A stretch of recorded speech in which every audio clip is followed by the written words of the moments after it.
E ndoqëm kështu bashkë një pjesë të intervistës së kandidatit e PDK, zotit Ramiz Ladrovci dhe në Tribuna Channel, dërsa tani është koha intervistës, të cilën sot e zhvillojmë me deputetën e PDK-s, zonjën Sala Berisha Shala. Mirë se vini, deputete. Mirë se gjithë. Sot filloi edhe zyrtarisht fushata për balotazh, pra për kryetar të Drenasit. A besoni se kësaj radhe do të triumfoni përballë kandidatit e nisme zotit Isa Xhamali? Paraprakisht më lejoni t'ju falenderoj, t'ju përshëndes për ftesën që ma keni bërë që t'jem mysafiri i televizionit tuaj dhe misionit tuaj, po sot zyrtarisht filloi fushata për balotazh për kandidat për kryetar të komunës së Drenasit. Siç e dini, është një risi demokratike gjithsesi që Drenasi kësaj radhe është hera parë që në zgjedhje për kryetar të komunës Drenasit ka shkuar në balotazh. Këto janë rregullat demokracisë, është sharmi i demokracisë, asgjë nuk është e jashtëzakonshme. Përkundrazi është një mesazh edhe për të gjithë të tjerët që paragjykojnë atë pjesë Drenicën dhe Drenasin. Është një mesazh shumë i mirë se dinë të mendojnë bukur mirë qytetarët e Drenasit dhe dinë edhe Drenicës. I kanë edhe arsyet e veta pse kësaj radhe e dërguar në balotazh. Dhe besoni se do të triumfoni? Jam shumë i bindur se me 18 dhjetor Partia Demokratike dhe kandidati i saj Ramiz Ladrovci do të dalin fuqishëm. Me besimin që do t'ja japin qytetarët. Ndërkohë, kundër kandidatit Ladrovci, Isa Xhamali ka bërë një ser koalicionesh me partitë e dalë, të cilat nuk kanë arritur të bëhen pjesë e balotazhit, ndërkohë që zoti Ladrovci nuk është se ka bërë ndonjë koalicion me këto parti. Pse nuk ka ndodhur një gjë e tillë? Realisht nëse kishte me pas moral edhe në politik, ky mandat është mandat i fituar nga qytetarët i Partisë Demokratike të Kosovës. Ani pse e dim rastin se si ndodhi, janë gjyku padrejtësisht kryetari i komunës, ish kryetarin e Xhan Demoku, grupi Drenicës 1 dhe 2. Prandaj ky mandat duhet të jetë gjithsesi i PDK-s. Koalicionet që i ka vënë, se marrëveshjet që i ka vënë, më falni. Zoti Xhamali është një praktik ndoshta jo shumë e mirë dhe nuk është ndonjë garant që do ta votojnë më fuqishëm. Zoti Ladrovci dhe Partia Demokratike e Kosovës e ka aleancën dhe marrëveshjen shumë të fuqishme se sa çdo marrëveshje tjetër. Ajo është marrëveshje me qytetarin e Drenasit. Për të mirën e tij dhe jam shumë i bindur që me 18 dhjetor qytetari i Drenasit do të tregoj se kujt i beson. Unë jam e bindur që qytetari i Drenasit do ta thotë fjalën e vet me 18 dhjetor.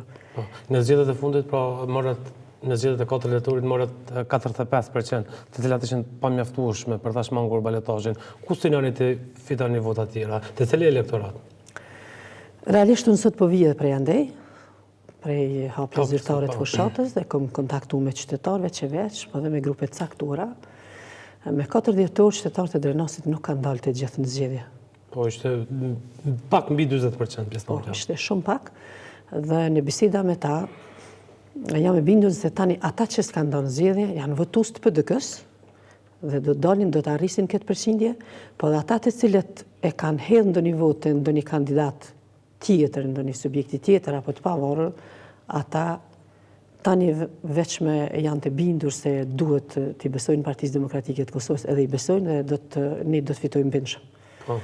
Prisni që pra të fitoni bindshëm, të aleni shumë prapa kandidatën e nismes, përkundër disa marrëveshje që i kanë nënshkruar. Do të alem shumë prapa. Ne kemi marrëveshje me qytetarin e Drenasit. Po, jo me parti dhe grupet interesit dhe me koalicionin tjera. Po, ndërkohë që nisma për Kosovën po e akuzon presidentin thotë që për përfshirjen fushat, pra për anim tek PDK-ja ka sa qëndron kjo? O, s'është e vërtet.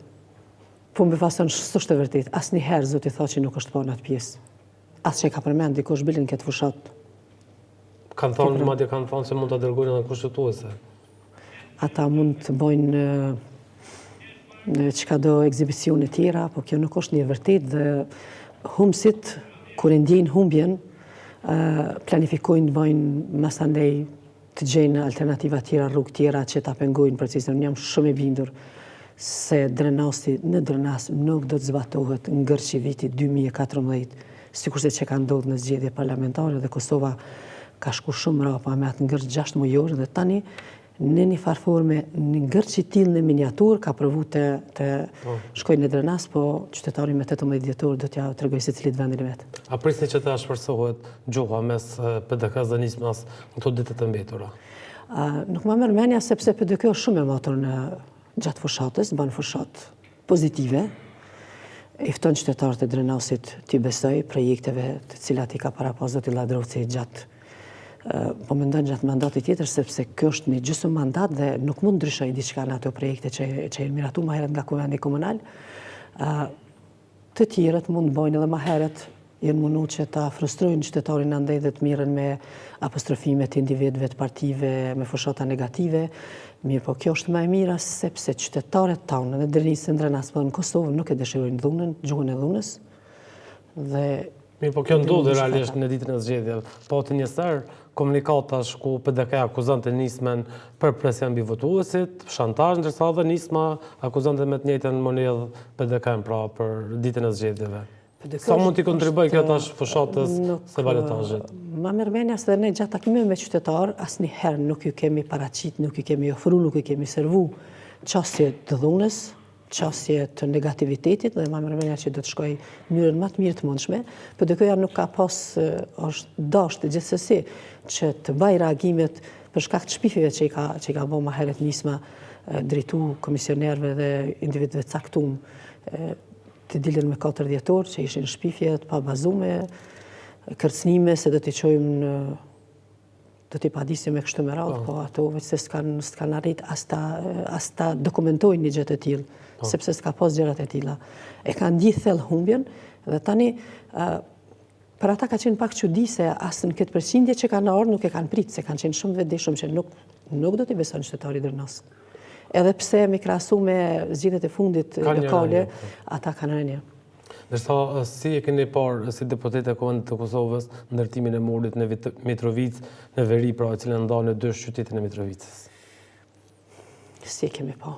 Besoj se si gjithë qytetarët e Kosovës nuk kemi ndihë mirë dhe kam prit që një reagim më të shpejt të qeverisë të Kosovës, të institucioneve të Kosovës, ka qenë vetëm një reagim i inspektoratit të Ministrisë Mjedisit dhe Planifikimit hapësinor, është dashur me reagu ma herët figurat kompetente, që është kryeministri, Edita Tahiri, kështu me radhë, ajo është një mur i palehtshëm, është i dokumentuar, është i konstatuar prej inspektorëve të Ministrisë Mjedisit dhe Planifikimit hapësinor dhe ai mendimi jam personal është ai do të rënohet, sepse nuk besoj kur qytetarët e Kosovës që dëshirojnë të ndërtojnë mure ndarëse.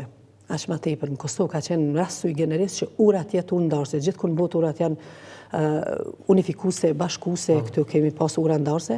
Nuk besoj kur për çfarë do etnie qytetarët e Kosovës nuk e pengon komunikimin mes veti. Politikat tjera që s'ja dojnë të mirën Kosovës dhe stabilitetit të saj, planifikojnë gjërat e tilla dhe shfrytëzojnë rastet e tilla, por ku i poqës do të jetë vërtet porku i poqës e jo ndërsa po akuzoni për kryeministin për mos reagim të shpejt dhe duhur, po ta kishte PDK qeverinë, a do ta drejtonte ekzekutivën, pastaj është pjesë e saj. Po ta drejtonte ekzekutivën, a do të lejonte të ndërtojë një mur i tillë, i cili edhe pas disa ditësh ende vazhdon të jetë, pra nuk është rënuar, ka vetëm shkurtim në një pjesë. Nuk do të lejonte. Po cili do të qoftë subjekt politik që e ka marrë në dorë frenat e udhëheqjes së shtetit do duhej me reagu me kusht. Ai është një mur i ndërtuar ilegalisht. Është ndërtim pa leje, është pa projekt, gjithçka është ilegale.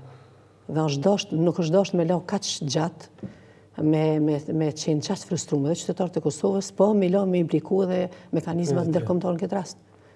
Na do t'i marrim punët tona t'i kryjmë vetë. Mos të presim që dikush tjetër na thotë bën e këtë hap sepse tash jemi shtet. Pse nuk po i bën kryeministri Mustafa këto veprime? Pse nuk po i bën? Unë nuk e di, ndoshta do ta pyesni atë nuk. Po thoni sikur PDK ta drejtonte qeverinë do të ishte situata këtë ndryshe. Jam e bindur se do të ishte krejt ndryshe. Sepse edhe më herët ka pasur edhe kur ata ka pas kompetencë PDK-ja në këtë rast, i ka thënë inspektorët e vet. Përmes ministrisë, i ka qenë inspektorët e vet, me verifiku situatën, me pa ashtën në përputhje me projektin dhe ka lëshu urdhën për rënimin e atij muri. Po. Ndërkohë që është mbajtur një takim të shtunën mes kryeministrit Mustafa dhe kryeministit Maulizi, është thënë se është diskutuar për çështjen e demarkacionit, thuhet që tashmë janë humbur gjitha afatet për liberalizimin e vizave. Ai droni ndonjë eksodi të ri qytetarëve nëse vazhdon të mbahet vetëm Kosova, se vendi vetëm izoluar. Kjo është një paradoks. 2 ditë më herët e patëm ditën e të drejtave të njeriut, tash po du pak më zgjeru. Njëra prej të drejtave themelore të njeriut është liria e lëvizjes. Kjo është një pa drejt që Bashkimi Evropian ose mekanizma ndërkombëtar zbatojnë karshi qytetarëve të Kosovës. Dhe kushëzimi me demarkacioni, liberalizimi të vizave është krejtësisht i pa drejt, është një mac me 2 kute, sepse Bashkimi Evropian karshi statutit Kosovës e ka një qëndrim neutral, ndërkohë që kërkon të kushëzojnë një diçka, një të drejtë të qytetarëve me përcaktimin e kufeve. Natyrisht që Kosova duhet të ketë demarkimin e kufeve të vetë, sepse vetëm atëherë përplotson shtetësim e saj, po nga ana tjetër ka qëndrime neutrale në raport me statutin e Kosovës, në anën tjetër qëtë kushte për liberalizim të vizave, siç është një element i shtetësisë e Kosovës, i shtetit në fakt. Kjo është një paradoks që për mua dhe për qytetarët është e pakuptueshme dhe vazhdoj me qëndru pranë mendimit se është një padrejt që qytetarët e Kosovës kanë mitë në geto, duke çdo herë duke sjellë nga një kriter do të plotësohet edhe kjo dhe kjo. Në fakt, ne duhet t'i tregojmë bashkësisë ndërkombëtare. Bashkësia ndërkombëtare është prej vitit 2000, prej vitit 99. Nëse çfarë do hapi apo çapi që kemi hudhur ne si shteti i Kosovës, e kemi hudhur bashkë me bashkësinë ndërkombëtare. Edhe të mirat, edhe të këqijat i kemi bashkë. Jemi bashkë fajtur në këtë rast dhe nuk mund ta gjujmë fajin herë të njëna pol, herë të pola tjetër.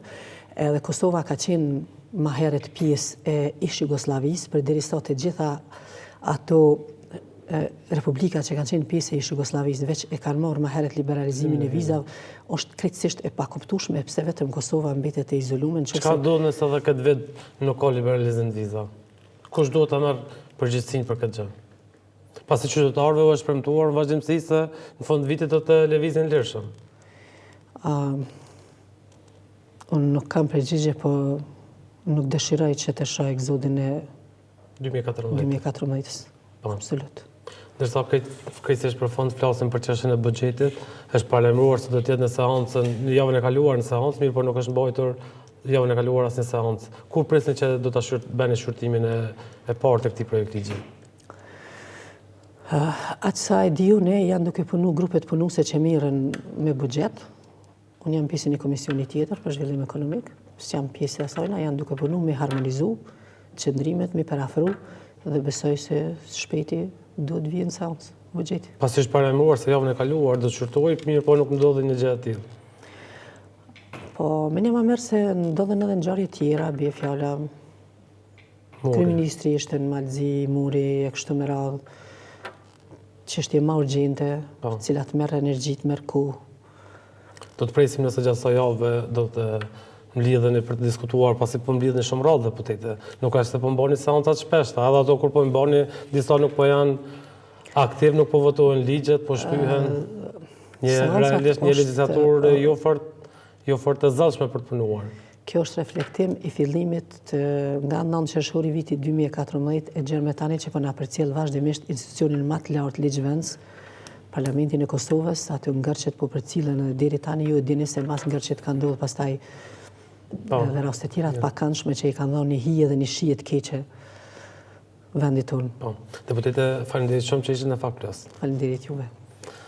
Shikues të nderuar, ishte kjo intervista me deputeten e PDK-s Sala Berisha Shala, ndërsa në vazhdim ju lë në shoqërinë e Mirjeta Morinës me pasditë në tribun. Mirupafshim.